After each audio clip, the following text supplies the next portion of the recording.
Ang pangalan ko ay Cristel. Ipinanganak sa gitna ng pinakaabalang palengke ng Maynila, Quiapo, kung saan ang mga kandila, anting-anting, at bulong ng kapalaran ay ipinagpapalit araw-araw. Setting: Quiapo Market madaling araw. Umaalinggaw sa di kalayuan ng boses ng mga nagtitinda, ang mga kampana ng Minor Basilica of the Black Nazarene. Tinutulungan ni Cristel, 12 taong gulang, si Lola Israelita, isang matandang babae na nagtitinda ng kandila at manghuhula, nakaupo sa maliit na mesa na napapalibutan ng mga estatwa ng mga santo at makukulay na kandila. Umalis ang nanay ko noong ipinanganak ako. Nag-asawa ang tatay ko sa iba. Ako lang at si Lola.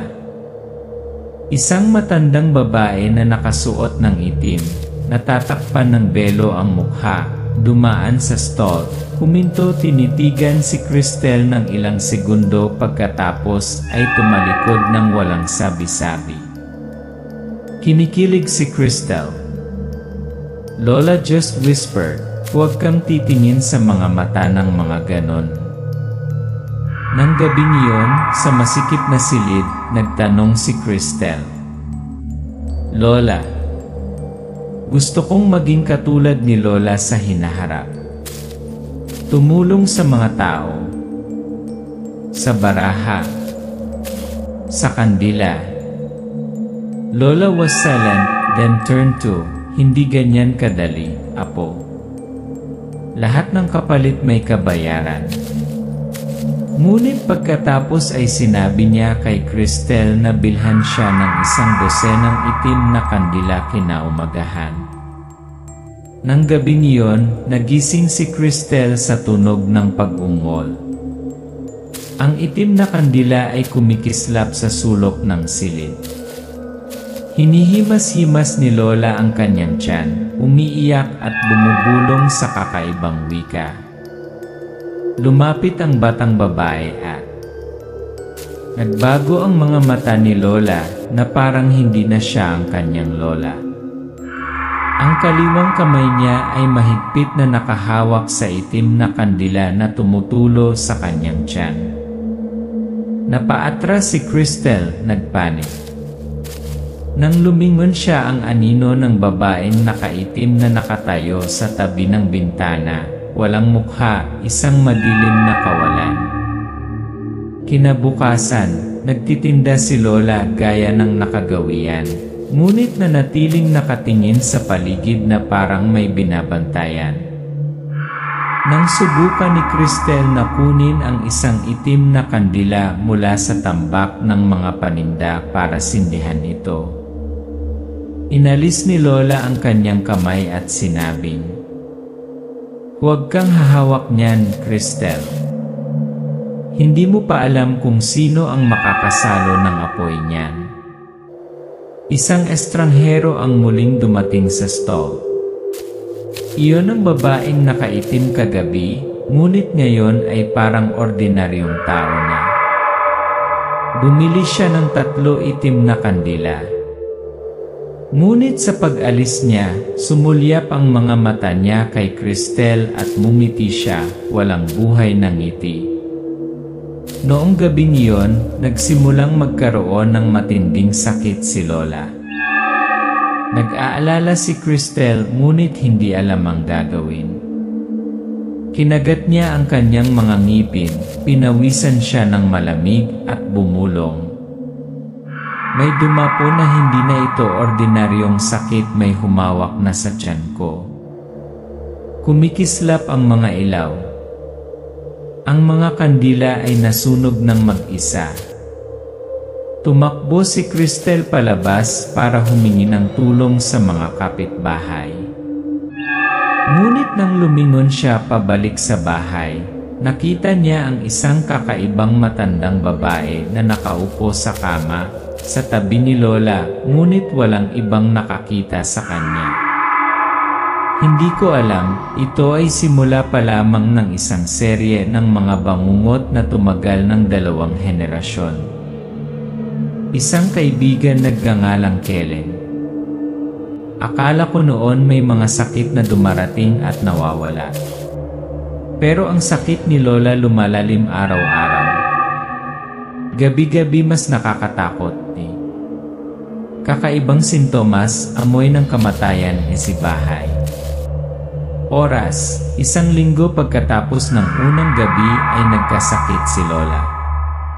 Sinubukan siyang alagaan ni Cristel, magluto ng lugaw, gumawa ng mainit na tubig. Ngunit walang nakatulong. Hinawakan ni Lola ang tiyan niya at umungol na parang may gumagapang sa loob.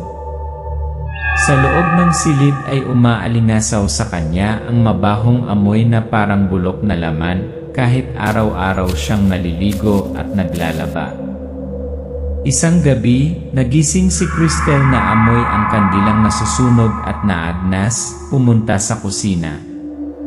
Walang tao, ngunit ang itim na kandila ay nakasindi sa altar.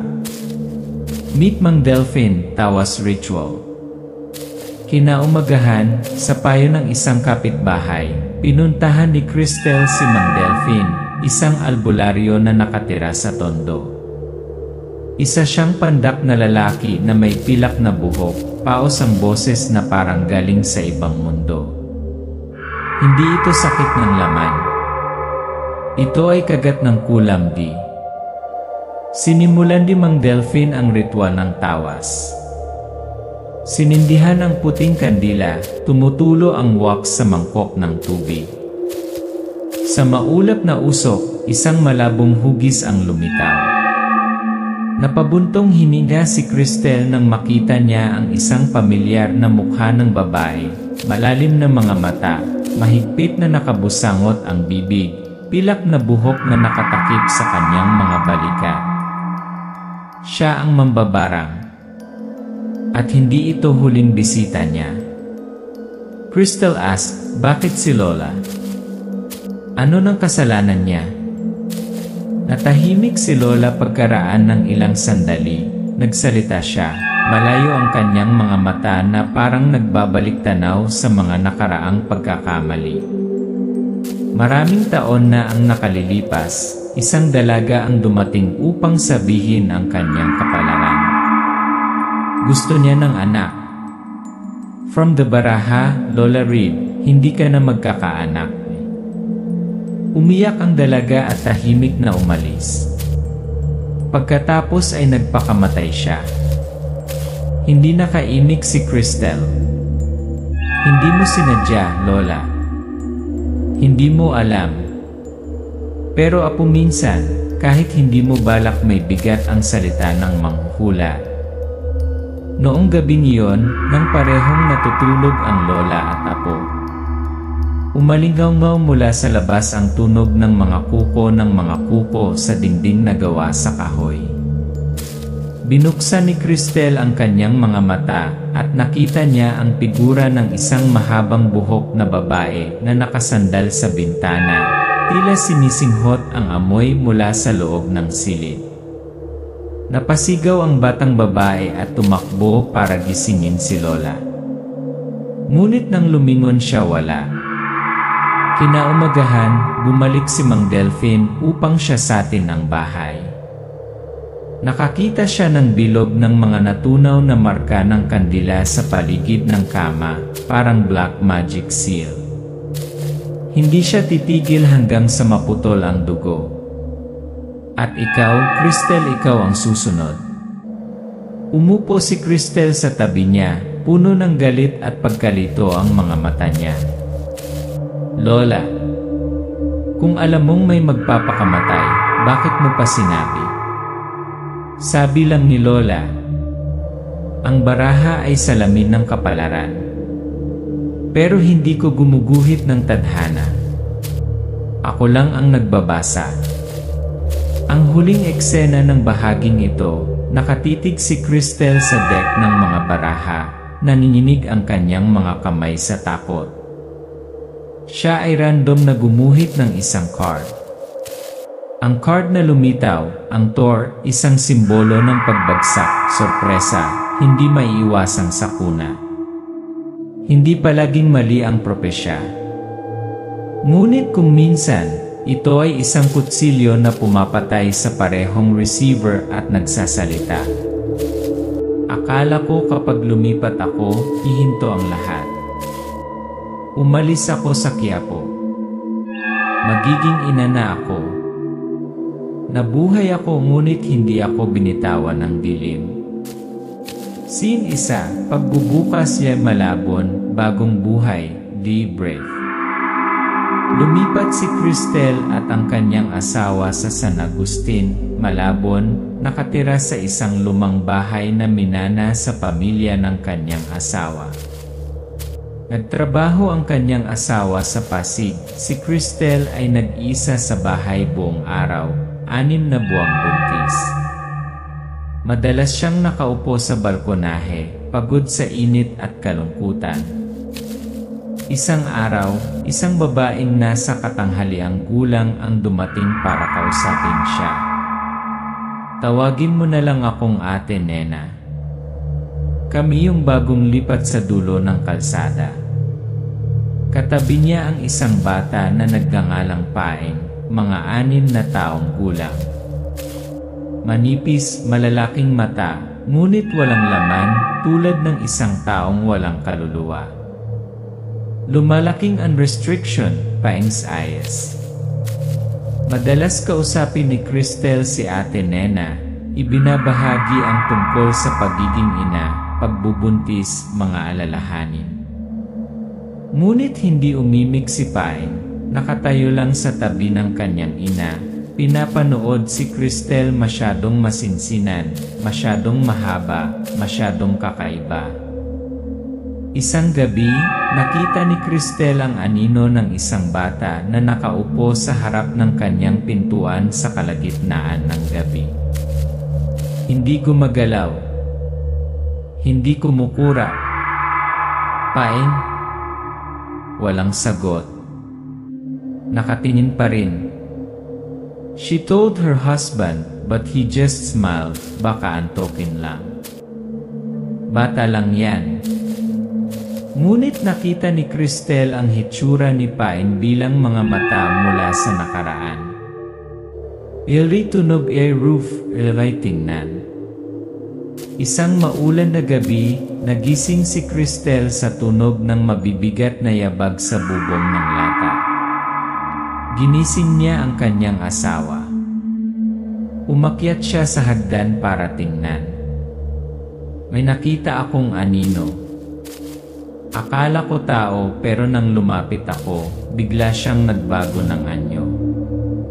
Isang malaking ibon na may mukha ng tao. Kinilig si Cristel, naalala ang sinabi ni Mang Delphine. Kung hindi mo putulin ang ugnayan, susundan ka niya kahit saan. Tension ni Peak, yan ni Fatal Dinner. Isang gabi, niyaya ni Ate Nena si Cristel para maghapunan. Sige na, para hindi ka laging mag-isa. Si Paeng excited makita si baby mo. Habang kumakain, naupo si Paeng malapit kay Cristel, ang kamay nito sa kanyang tiyan. Marahang hinihimas ito, na para bang naramdaman ang buhay sa loob. Sinubukan ni Cristel na manatiling kalmado, ngunit ang hangin ay nagyelo. Nagsimula siyang mapagtanto. Nakalock ang pinto. Nakasara ang bintana. Sa mesa, mayroong isang mangkok ng dugo ng manok, ilang ugat ng puno, at mga itim na kandila. Tumingin si Ate Nena sa kanya. Ang kanyang boses ay malambot ngunit nakakatakot. Malapit na handa ka na ba?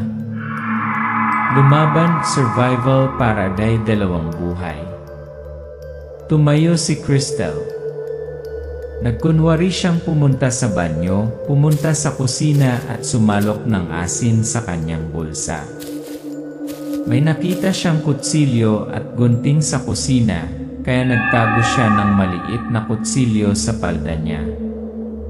Pagbalik sa silid, dinilaan ni Paing ang dugo sa mangkok. Ang mga mata ng bata ay kumikinang na berde ngayon, ang kanyang dila ay abnormal na mahaba. Si Ate Nena ay umaawit ng isang orasyon, tinatawag ang pangalan ng isang taong namatay. Sumigaw si Cristel, hindi. Binato niya ng asin ang mukha nilang dalawa, pumulot ng kutsilyo at nilaslas ang sahig na parang proteksyon, gaya ng sinabi sa kanya mula pa sa Quiapo.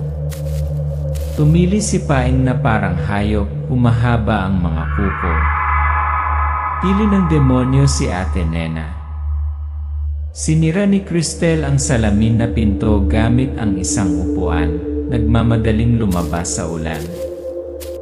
Duguan siya, hawak pa rin ang tiyan niya. Isang kidlat ang pumutok sa kalangitan, at nakita niya ang mga silhawet ng isang mag-ina na nakatayo sa ilalim ng post ng kuryente, na lalaki ang mga mata na nanonood. Siya ay tinulungan ng mga kapitbahay na humingi ng tulong. Nang bumalik siya sa bahay na yon kinabukasan, walang laman ang lahat. Wala pang nakatira doon. Walang muebles. Walang dugo. Walang bakas. Nakaligtas ako noong gabing iyon, ngunit hindi na ako nakatulog simula noon. Dahil alam ko kung ano ang dala ko sa akin tiyan, nakita na. Naantig ng isang bagay na hindi tao. Akala ko mamamatay ako ng gabing iyon. Akala ko ang sanggol sa tiyan ko ay hindi na makakakita ng liwanag ng araw. Ngunit pagkatapos dumating siya, kinuha si Emeng. Nagtago si Cristel sa isang maliit na kwarto, nanginginig, hawak ang tiyan, tumutulo ang dugo sa lumang laryong sahig. Sa labas, umalingaw sa buong bahay ang matinis na tawa ni Paing, na may halong panawagan ni Ate Nena. Wala nang lalabas, simulan na natin. Maya-maya lang ay bumukas ang pangunahing pinto na parang may hindi nakikitang puwersa. Pumasok ang isang matandang lalaki, may hawak na buntot pagi, tuyong buntot ng stingray, ang kanyang ulo ay pinahiran ng balsamo, isang string ng tuyo na bawang sa kanyang leeg. Tama na. Hindi ka na makakabalik, mambabarang. Espiritual naglaban, soul raregi. Nag-iba agad ang atmosphere. Bahagyang yumanig ang mga dingding, bumukas at patay ang mga ilaw. Nagsimulang umawit ng sinaunang orasyon si Mang Emeng, na naglabas ng hiwa-hiwalay na bunga ng kalamansi na nakabalot sa banig, hinabing banig na binasa sa alak. Hinampas niya ang buntot pagi sa anino ni Ate Nena, umalingaw-ngaw ang hiyawan, na naghiwa-hiwalay sa hangin na parang nagmumula sa ilalim ng lupa. Kitang-kita ni Cristel na ang katawan ni Ate Nena ay nabubulok, nahuhulog na parang abo, ngunit walang dugo, walang mga organo. Hindi sila tao, Cristel. Isa silang nilalang, sinasakyan ng espiritu ng matandang mangkukulam. Revealed and nisoltuo ng sumpa. Ipinagpatuloy ni Mang Emeng ang ritual, ipinaliwanag. Noong araw may isang babae na nagpakamatay sa Quiapo, dala ng pananalita ng isang manghuhula. Kaluluwa ng ina yon at anak niyang hindi pa isinilang. Ginamit sila ng mambabarang na lapitan ang taong nagdadala ng dugo ng matandang pamilya ay si Cristel. Nagulat si Cristel. Sina Ate Nena at Paing hindi totoong tao. Ang mga ito ay mga kabibe lamang, mga nawawalang kaluluwa na ginamit ng matandang mambabarang na minsan ay kinasusuklaman si Lola Israelita. Elid sandaling malapit niya'y kamatayan, nagliligtas ang pag-ibig. Nang susugod na sana si Paeng kay Cristel, biglang huminto ang kamay niya. Hindi tumakbo si Cristel. Tumingin siya kay Paeng nang may habag, inilagay ang kanyang kamay sa kanyang tiyan, at mahinang sinabi, "Kung anak ka nga ng ina na yon, patawarin mo kami. Lola ko lang ang mayroon ako." Nagsimulang umiyak si Paeng sa unang pagkakataon mula nang makilala niya ito. Sumigaw si Ate Nena, sinusubukang bawiin ang katawan ng sanggol, ngunit inihagis ni Mang Emeng ang prutas ng kalamansi sa kanyang noo, lumipad ang katawan at sumabog sa isang maputlang asul na flash. Natahimik ang kapaligiran. Tumigil ang ulan. Bumagsak si Cristel, hinawakan ang kanyang tiyan, buhay, ngunit mahina. Sumandal si Mang Emeng sa kanyang tungkod at lumakad, nakatingin sa kanya. "Nabuhay ka hindi dahil sa akin, kundi dahil sa paniniwala mong may pag-asa kahit sa dilim." Naglabas siya ng isang pakete ng asin at isang rosaryo sa kanyang bulsa at iniabot kay Cristel. Pero hindi pa tapos.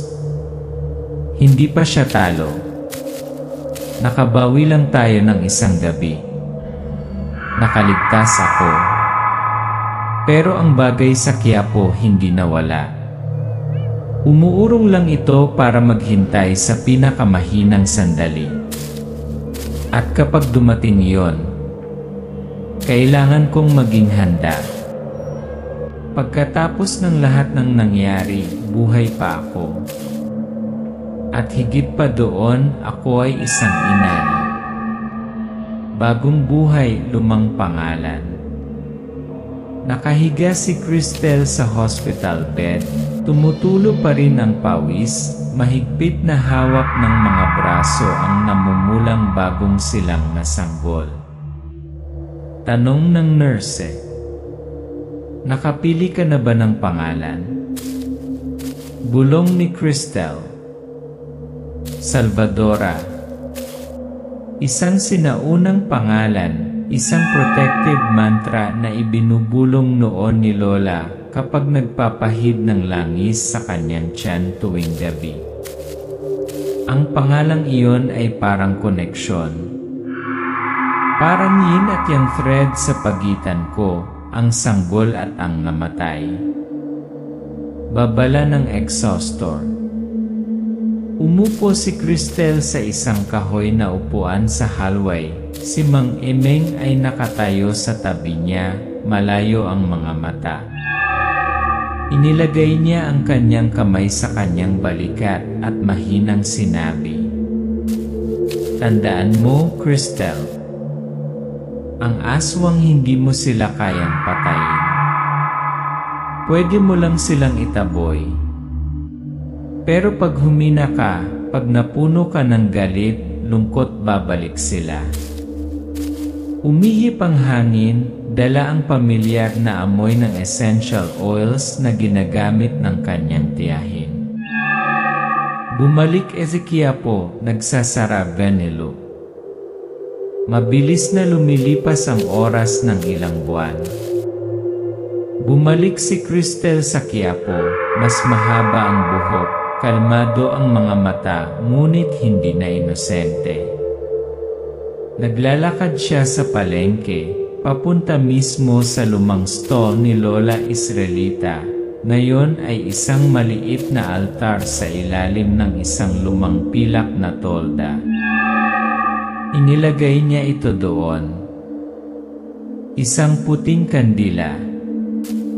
Isang pakete ng asin. At the tower card, ang nakamamatay na card ng nakaraan. Bulong ni Cristel, "Lola, ngayong naintindihan ko na, hindi ko na ulitin. Muling pagbubukas ng kapalaran, ENJ bagong fortune teller. Nakaupo ngayon si Cristel sa likod ng simpleng tarot table, kung saan nakaupo noon si Lola. Sa mesa ay isang maliit na mangkok ng asin, isang garapon ng langis ng niyog, isang nakalawit na bungkos ng bawang. Lumapit ang isang batang babae, malungkot ang mga mata. Ate, pwede po ba akong magtanong tungkol sa kapalaran ko? Bahagyang ngumiti si Cristel, binabalasa ang deck ng mga baraha. Mabagal ang kanyang mga galaw, maingat na parang hinahawakan ang isang lumang sugat. Mirror reflection, magsimula ni Vanye bagong cycle. Habang ibubunot na ni Cristel ang unang card, isang malamig na hangin ang dumaan. Umalinggaw ang wind chimes, kahit walang humawak sa kanila. Bahagyang huminto si Cristel, itinaas ang kanyang ulo. Sa salamin sa likod ng batang babae, isang figura ang nakatayo sa likod ni Cristel. Isang matandang mukha, lumubog na mga mata, isang baluktot ng ngiti. Ito ay ang multo ng mangkukulam mula noon. Hindi lumingon si Cristel. Dahan-dahan lang siyang bumuntong hininga. Alam ko hindi ka patapos. Ang screen ay kumupas. Nagpatuloy ang tunog ng wind chimes. Katahimikan. May mga bagay hindi namamatay. Naghihintay lang sila para sa isa pang imbitasyon.